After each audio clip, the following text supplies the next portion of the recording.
bulastugan, hindi malilimutan ang asaran na merong pikunan, lalo na rin ang unang niligawan, unang kabiguan.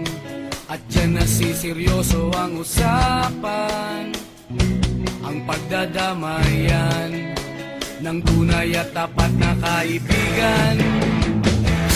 Noong mga buwan,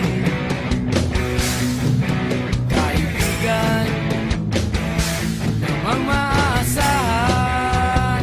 Oh, di na tayo babata, edad may di nahahalata.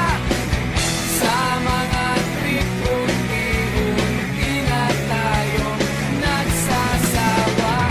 Pero kahit ganon, barkadang matatag hanggang sa ngayon.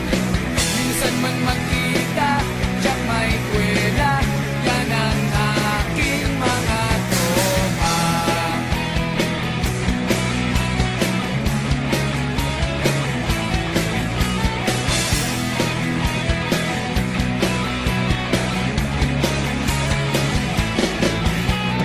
Inuman na pang magdamagan, minsan inaabot pa ng ayaan, na kung saan-saan, na para bang walang kinabukasan at kahantungan.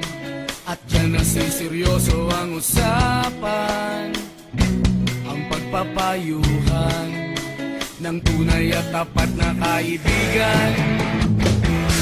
Kung mga baliw